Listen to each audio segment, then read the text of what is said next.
The lie started small, the way most lies do.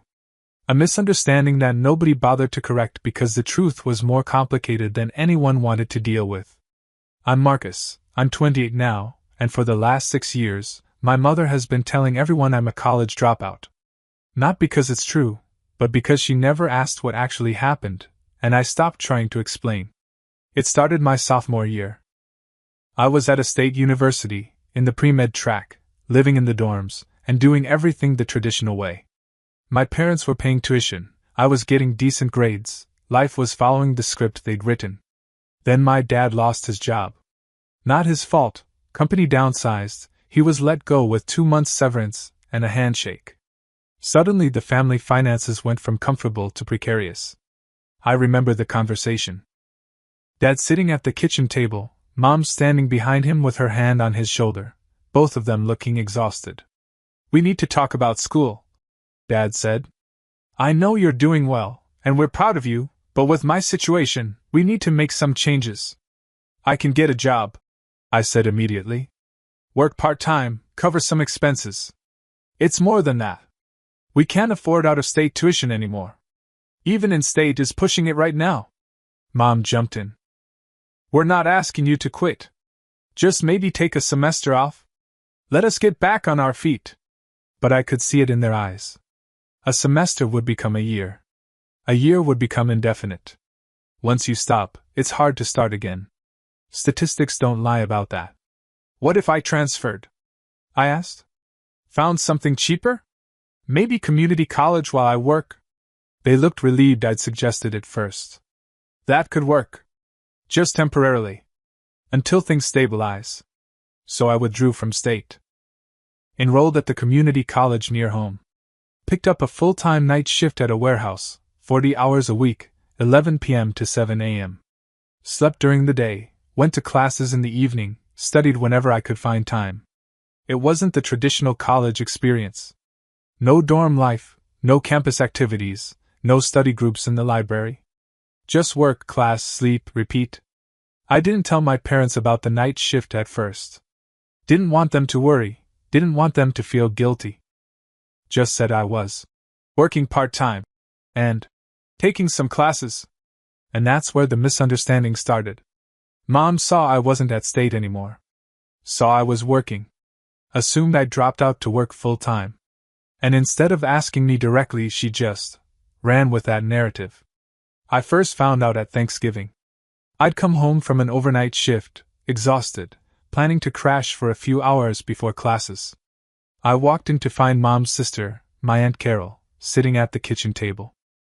"Marcus," she said, getting up to hug me. "Your mother told me you're taking a break from school. That must have been a tough decision." I looked at Mom. She was very focused on stirring her coffee. "I'm not taking a break. I'm still in school. I just transferred to community college." Aunt Carol looked confused. "Oh, but your mother said you decided college wasn't for you right now." "No, I'm literally going to classes. I have one tonight." Mom finally looked up.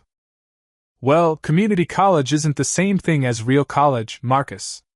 It's more like vocational training. It's still college, Mom. I'm working toward my degree. If you say so, honey." That was my first clue that something was off. But I was too tired to push it. I went to bed, went to class, went back to work. Over the next few months, I started noticing a pattern.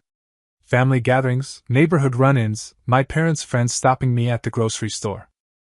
Everyone had the same sympathetic expression, the same carefully worded questions. "So, taking some time off from school? Your mom mentioned you're working now instead of studying. Sometimes the traditional path isn't for everyone." Every time, I'd correct them. "No, I'm still in school.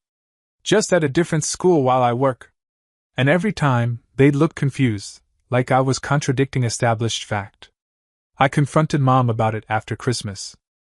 "Why is everyone under the impression I dropped out?" "I never said you dropped out." "Then why does everyone think I did?" "I just said you weren't at state anymore. People make their own assumptions. But you're not correcting them." She got defensive. "I'm not going to explain your entire situation to every person who asks. It's complicated. Easier to just say you're taking a different path.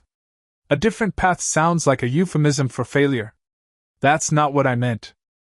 But it was what she meant. Or at least, what she was comfortable letting people believe. See, my mom had been telling people since I was in high school that I was going to be a doctor. Had shown everyone my acceptance letters, bragged about my pre-med track, made my college career part of her identity. When I transferred to community college and started working nights, it didn't fit that narrative anymore. So instead of updating the story, she just let it fade.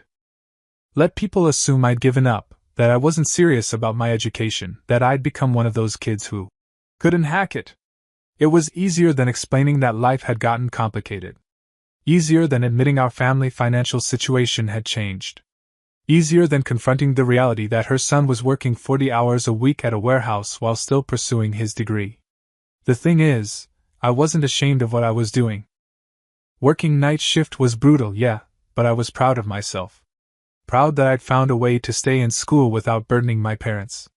Proud that I was building work ethic and life skills alongside my education. But Mom seemed embarrassed by it. Like having a son in community college working the warehouse night shift reflected poorly on her somehow. I tried talking to Dad about it. Does it bother you that I'm not at state anymore? Of course not. I'm proud of you for adapting. Not everyone could handle what you're handling. Can you tell Mom that? Because she keeps telling people I dropped out. He sighed. Your mother has a certain image of how things should go. When reality doesn't match that image, she struggles with it. So I'm supposed to just let her lie about me. It's not lying, exactly. It's more like selective truth-telling. That's literally what lying is, Dad. He didn't have a response to that. So I stopped correcting people. If they thought I'd dropped out, fine. If they thought I'd given up, whatever. I was too exhausted from working and studying to care about my mom's book club's opinion of me. I finished my associate degree in 2 years while working full-time. Then I transferred to the state university that had an evening program for working adults. Kept the night shift job. Kept grinding. Mom never asked about my classes. Never asked how I was managing it all. Just kept telling people I was still figuring things out. When I graduated with my bachelor's degree, she came to the ceremony. Sat in the audience with Dad. Clapped when I walked across the stage. Afterward, her friend Diane congratulated her. You must be so proud. I thought Marcus had given up on school. Mom laughed. Oh no, he took an unconventional path, but he got there eventually. Eventually. Like it had taken me longer than it should have. Like I'd meandered instead of sprinting. I graduated in exactly 4 years from when I'd left state. Same timeline as if I'd never left. But because those 4 years involved work and community college and night school, they didn't count the same way in her mind. After graduation, I got a job as a research assistant at a pharmaceutical company. Entry level, but good benefits, room to grow. I moved into my own apartment, finally had a normal sleep schedule, started feeling like an actual adult.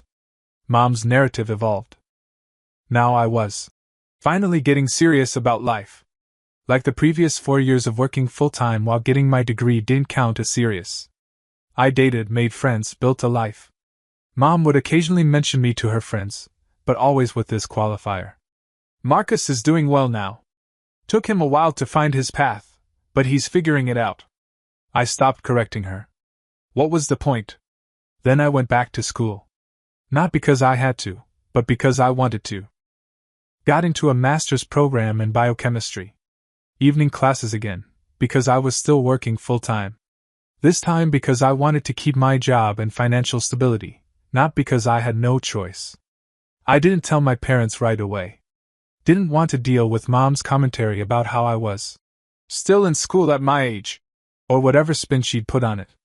But 2 years later, when I finished my master's and the company promoted me to senior researcher, I mentioned it at Sunday dinner. Got some good news. Finished my master's and got promoted.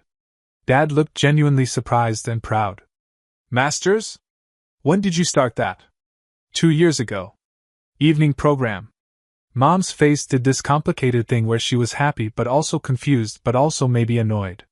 You've been in graduate school for 2 years and didn't tell us? You never asked what I was doing with my evenings. Well, I assumed you were living your life. Dating, hobbies, normal things. I was doing those things too. And getting a master's degree. She processed this. Is this why you couldn't make it to Aunt Carol's retirement party last year? Because you had class? Yes.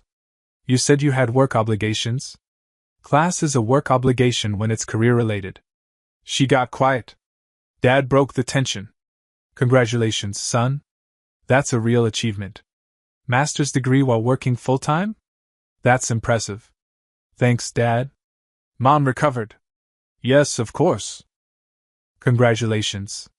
I just wish you told us. We would have celebrated. Would they, though?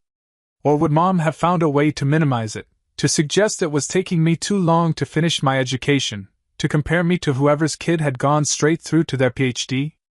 I learned to keep my achievements to myself. When I published my first research paper, I didn't tell them. When I got another promotion, I mentioned it casually in passing. When I was invited to speak at a conference, I didn't even bring it up.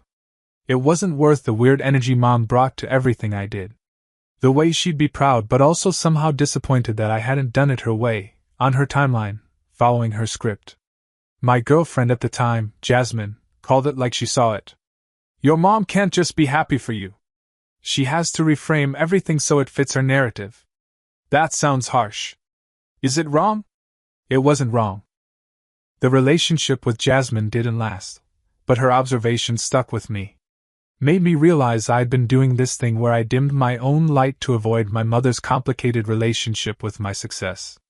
3 years after finishing my master's, I got recruited to a bigger pharmaceutical company.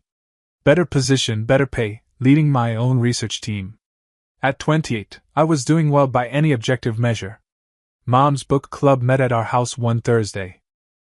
I'd stopped by to drop off Dad's blood pressure medication he'd left at the pharmacy. Walked into a living room full of women in their 50s and 60s, wine glasses in hand, talking about some bestseller. "Oh, Marcus," Mom said, slightly flustered. "Ladies, this is my son." A chorus of hellos. One woman, Janet, said, "Oh, you're the one who took a break from college, right? How's that going?" I stared at Mom. She wouldn't meet my eyes. "I didn't take a break. I finished my bachelor's 6 years ago and my master's 3 years ago. I'm a senior research scientist at Morrison Pharmaceuticals." The room got quiet. Janet looked confused. "Oh. I mean, Linda said you decided college wasn't for you." Linda said wrong? Mom laughed nervously. "I never said that exactly. People misunderstood. People misunderstood because you let them. For 6 years. I left before it could get worse. But driving home, I was furious. 6 years. She'd been telling people for 6 years that I'd given up on school. Let them think I was working some dead-end job, barely getting by, one of those kids who couldn't handle higher education. And I'd let her. Because correcting her was exhausting. Because every time I tried to set the record straight, she'd twist it somehow, make it seem like I was being defensive or exaggerating. That night I called Dad. "Did you know Mom's been telling people I'm a dropout?" He sighed. "I know she hasn't been entirely accurate about your situation." "Entirely accurate?" "Dad, she's been lying. She sees it differently. In her mind, leaving state was giving up, and everything after that was just you trying to recover from that decision. But I didn't give up. I adapted. I found a way to finish school while supporting myself. I know that. You know that. Your mother has a harder time seeing it that way." "Why?" "Because admitting you did it on your own means admitting we couldn't help you. And that's hard for her." That stopped me. I hadn't thought about it like that. So she'd rather people think I failed than admit she couldn't pay for my education? I don't think she's thought it through that clearly. I think she just got uncomfortable with the questions and gave answers that were easier for her to live with.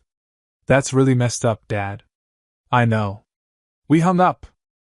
I sat in my apartment, looking at my degrees framed on the wall, my research publications, and the photos from the conference where I'd been a keynote speaker. All the proof that I'd succeeded despite the obstacles, not failed because of them. And my mother had spent 6 years telling people the opposite. I didn't talk to Mom for a month after that. Ignored her calls, kept my responses to her texts short and factual. Dad would call occasionally to check in, never pushing, just letting me know he understood why I was upset. Then something happened that changed everything. The alumni magazine from State University, the school I'd left after my sophomore year, reached out.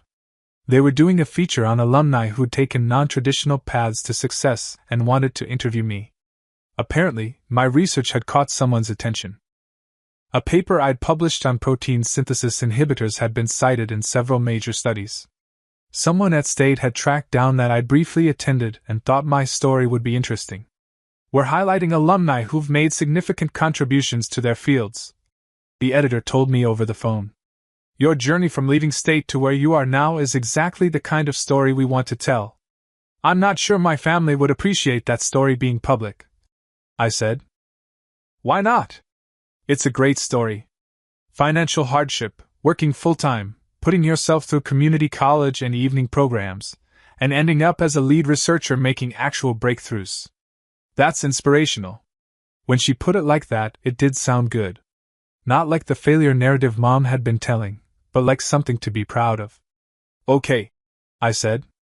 Let's do it. The interview was thorough. They asked about why I'd left State, about the warehouse job, about juggling work and school, about the research I was doing now. They took professional photos of me in the lab, sent a photographer to my apartment to get some casual shots. This is going to be our cover story for the spring issue, the editor told me. We're really excited about it. I didn't tell my parents. Didn't tell anyone really except my girlfriend Emma, who I'd been dating for about a year. Your mom's going to lose her mind, Emma said when I showed her the draft article. Good. Maybe she'll finally stop telling people I dropped out. Or she'll find a way to make this about her somehow. Emma knew my family dynamics well. We'd had plenty of conversations about Mom's complicated relationship with my success. The magazine came out in March. Glossy cover, my photo in my lab coat, headline reading, From Night Shift to Breakthrough, How Marcus Chin Built a Research Career on His Own Terms. The article was 4 pages. Detailed my entire journey, quoted me extensively about the challenges of working full-time while in school, highlighted my research accomplishments, and ended with a quote from my department head calling me one of the most dedicated and innovative researchers he'd worked with. It was everything Mom's narrative wasn't. Not a story about giving up or taking the easy route or being a disappointment. A story about persistence and self-sufficiency and success earned through hard work.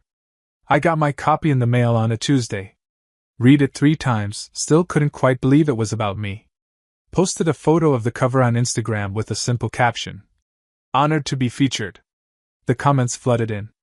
Colleagues, friends, and former professors. Everyone congratulating me, saying they'd had no idea about my journey, calling it inspiring. And then, Thursday afternoon, I got a call from Dad. Your mother's book club met today. Okay? Janet brought your magazine. The State University Alumni Magazine. With you on the cover. I sat down. Oh. She apparently subscribes because her daughter went there. Brought it to show everyone, said wasn't it amazing that Linda's son who dropped out was actually this successful researcher. What did Mom say? Not much at first. Just got very quiet. Then when everyone started asking her about it, asking why she never mentioned you were a lead researcher or that you'd published papers or spoken at conferences, she said she didn't like to brag. She didn't like to brag? Dad, she's been telling people I'm a dropout for 6 years. I know. She's been actively minimizing everything I've accomplished because it didn't happen the way she wanted it to happen. I know that too. So what happens now? He was quiet for a moment. I think you need to come over for dinner. We need to have a conversation, all 3 of us. I didn't want to. Wanted to let her sit with the embarrassment of being exposed as a liar in front of her friends. Wanted her to feel even a fraction of what I'd felt every time she dismissed my achievements. But I also knew avoiding it wouldn't solve anything. I went over on Sunday. Mom was in the kitchen when I arrived, cooking in that aggressive way she did when she was upset. Chopping vegetables like they'd personally offended her. Hi, Mom. Marcus. She didn't look up. Your father's in the living room. I found Dad reading the newspaper. He put it down when he saw me. Want something to drink before we do this? Is it going to be that bad? It's going to be, honest. That's often worse. We sat down at the dinner table. Mom served the food silently. We ate in uncomfortable quiet for a few minutes before Dad finally said, Linda, you want to start or should I? Mom set down her fork. I saw your magazine article. I figured. You could have told me about it. I could have told you about a lot of things. My master's degree. My promotions. My published research. My speaking engagements. But I stopped telling you things because you had a way of making them feel less significant than they were. That's not fair. Isn't it? You've been telling people I dropped out of college for 6 years. You've let everyone believe I failed, that I couldn't handle higher education, that I gave up. And the whole time, I was working harder than I'd ever worked in my life to finish my degree and build a career. I never said you dropped out. You let people believe it. Which is the same thing. Mom's face was doing that thing where she was trying to hold on to her position, but knew she was wrong. People made assumptions. Because you didn't correct them. Because it was easier to let them think I'd failed than to explain that our family had financial problems, and I'd found a way to handle it myself. That landed. She flinched. That's what this is really about, isn't it? I continued.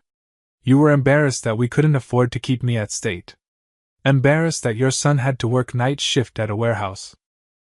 Embarrassed that I went to community college instead of the prestigious university you'd been bragging about.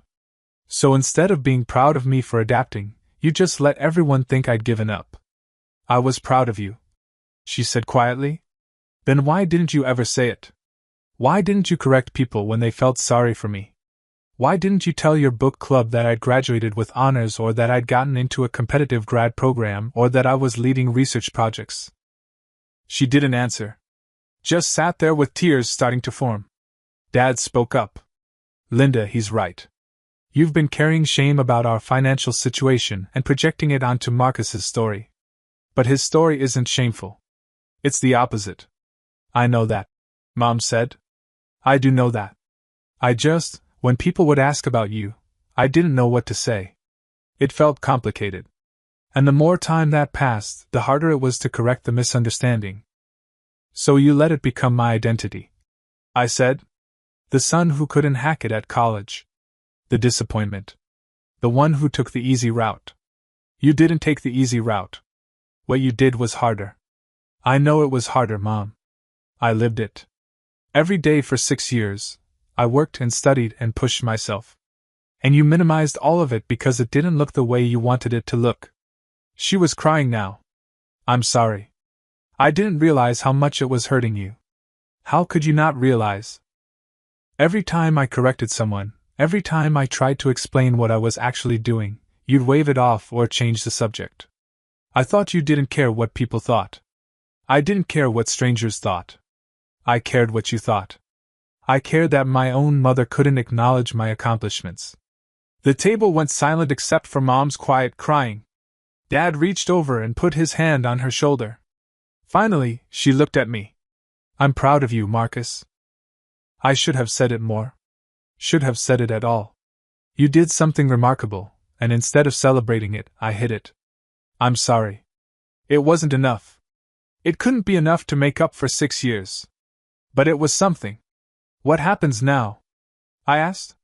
Now I tell people the truth, she said. About all of it. About what you accomplished. About how wrong I was. And if they ask why you never told them before, I'll tell them I made a mistake. That I was more concerned with appearances than with supporting my son. We sat there, food getting cold, the weight of 6 years of misunderstanding heavy in the air. I'm not going to forget this overnight, I said. It's going to take time. I understand. And I need you to actually see me. Not the version of me you wish I was, but the actual person I am. The researcher, the scientist, the person who works hard and succeeds even when it doesn't follow your script. I will. I promise I will. Whether she'd follow through remained to be seen. But for the first time in 6 years, I felt like maybe she was actually hearing me. The change wasn't immediate. Mom didn't wake up the next day and suddenly become a different person. But slowly, things started shifting. She called me a week later. I talked to Janet. Told her I'd been wrong about how I described your situation. That you didn't drop out, that you actually worked incredibly hard to finish your education while supporting yourself. How'd she take it? She was surprised. Asked why I'd let everyone believe otherwise. I told her I was embarrassed about our financial situation and took it out on your story. That must have been hard to admit. It was. But it needed to be said. Over the next few months, I'd occasionally hear through Dad that Mom had corrected someone else. A neighbor, a cousin, her hairdresser. Slowly dismantling the narrative she'd built. She started asking about my work too. Actually asking, not just making polite conversation. What research I was doing, what the significance was, and whether I enjoyed it. Like she was getting to know her son for the first time. Tell me about your protein synthesis paper, she said one Sunday. The one that got cited a lot. I explained it as simply as I could.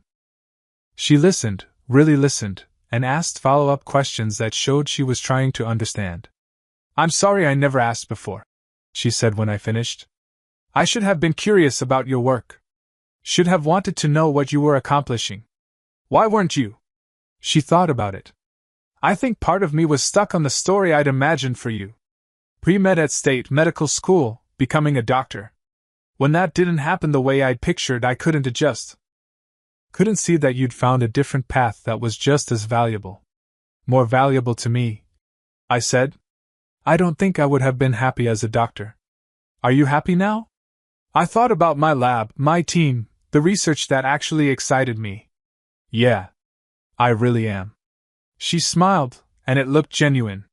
Then I'm happy too. Finally. The alumni magazine article kept circulating. People I'd lost touch with reached out. Old professors, former classmates, colleagues from other companies. The response was overwhelming and humbling. My company used it in recruiting materials. This is the kind of innovative thinking we value, my boss said. Non-traditional paths, people who've proven they can handle adversity. I got invited to speak at State's graduation ceremony the following year. Asked to share my story with students who might be facing their own obstacles.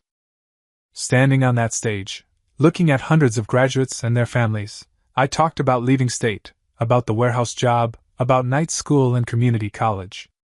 About the long, hard path that nobody sees when they just look at where you ended up. Success doesn't always look like you think it will, I told them. Sometimes it looks like working overnight and sleeping through alarms and wondering if you can keep going. But if you can see the value in your own journey, even when others don't, that's what matters. Mom and Dad were in the audience. Emma was there too. Afterward, Mom hugged me hard. I'm so proud of you, she said. And I'm sorry it took me so long to say it properly. I know, Mom. No, I need you to really hear this. What you did, working full-time and finishing your degree and building this career, that's extraordinary. And I should have been shouting it from the rooftops instead of hiding it. You're telling people now. That's what matters. She pulled back, looked at me. Can I make a request? What? Next time you accomplish something, big or small, will you tell me? Even if you think I won't understand or won't react the right way. Just give me the chance to try. Okay, I said. I can do that. 3 months later, I got engaged to Emma. We'd been dating for 2 years, living together for 1, and it felt like the right time. I told my parents over dinner. Mom's face lit up with genuine excitement, and then she did something unexpected. She pulled out her phone and took a picture of Emma and me. I'm putting this in the family album, she said.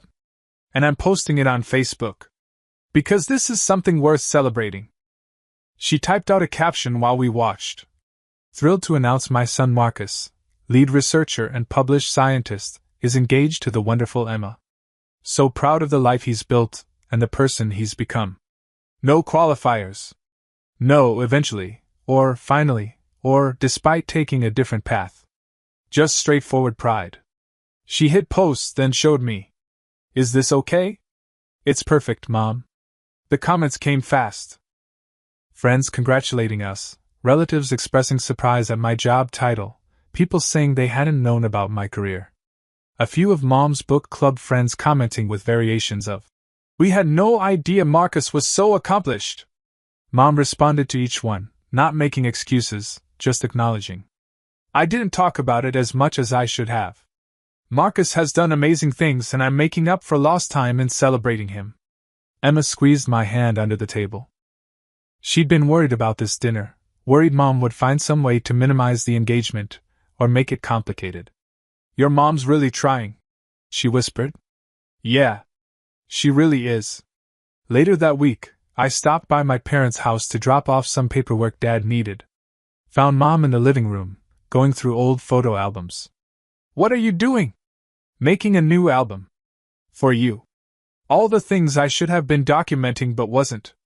She showed me what she'd been working on. Printouts of articles about my research, copy of my master's degree, programs from conferences where I'd spoken. The alumni magazine cover. "I can't go back and take pictures of you at graduation or your first day of work," she said. "But I can make sure going forward, I'm documenting the life you're actually living." I sat next to her. "You don't have to do this." "Yes, I do. For 6 years, I erased your story. Time to start telling it correctly." We worked on the album together. She asked questions about each accomplishment, took notes, wanted to understand the timeline. It was healing in a way I hadn't expected. "Can I ask you something?" she said after a while. "Sure. When you were working night shift and going to school, were there times you wanted to quit?" "Constantly. Especially that first year. I was exhausted all the time, felt like I was failing at everything." "Why didn't you tell us?" "Tell me?" "Because you'd already decided I'd given up." "What was the point in telling you I was struggling when you thought I wasn't even trying?" She was quiet. "I'm sorry I wasn't there for you when things were hard. I should have asked. Should have checked in. You're asking now. That counts for something." The album became something we worked on together over the next few months. She'd call me with questions, send me photos she'd found, ask for clarification on papers I'd published. It was like she was making up for 6 years of not paying attention by being intensely interested in every detail now. When it was finished, she brought it to a family dinner.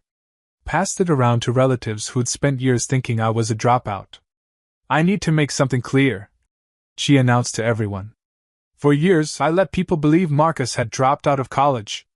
That he'd given up on education. That was wrong, and I was wrong to allow it. The truth is, he worked harder than anyone I know to finish his degree while supporting himself. He has a master's degree. He's published research papers. He's a lead scientist doing work that matters. And I'm sorry I never told any of you that before." The room was silent. Then my Aunt Carol, the one who'd first asked me about taking a break from school all those years ago, started clapping. Others joined in. "I'm proud of my son," Mom continued. "Not for eventually getting his act together or finally figuring things out, but for being exactly who he's always been, hardworking, dedicated, and brilliant. Even when I couldn't see it." I wasn't expecting to get emotional, but I did. Because this was what I'd needed 6 years ago. Not just acknowledgement, but pride. Not just acceptance, but celebration. After dinner, as people were leaving, Janet from book club pulled me aside. "Your mother talks about you very differently now." "Yeah?" "She used to change the subject when anyone asked about you. Now she brings you up voluntarily. Tells everyone about your research. It's nice to see. It's nice to experience," I said honestly. "Emma and I got married 6 months later. At the reception, Mom gave a speech. When Marcus was in college," she began, and I braced myself. "He faced obstacles that would have made most people quit. Financial hardship, working full-time overnight, juggling classes and exhaustion, and impossible odds. And he didn't just survive it. He excelled. He graduated with honors. He got his master's while working full-time. He became a researcher doing work that saves lives." She looked at me. For a long time, I didn't see that. Didn't acknowledge it. I was so caught up in the path I'd imagined for him that I couldn't appreciate the path he actually took. But his path was better. More real. More earned. She raised her glass. To Marcus, who succeeded despite the obstacles, including me. And to Emma, who sees him for exactly who he is. Which is extraordinary. The room applauded. Emma was crying happy tears. Dad was beaming. And I realized that the story had finally been corrected. Not just in what people believed, but in what they celebrated. 6 years of being invisible, erased, diminished. But sometimes the truth just takes time to catch up.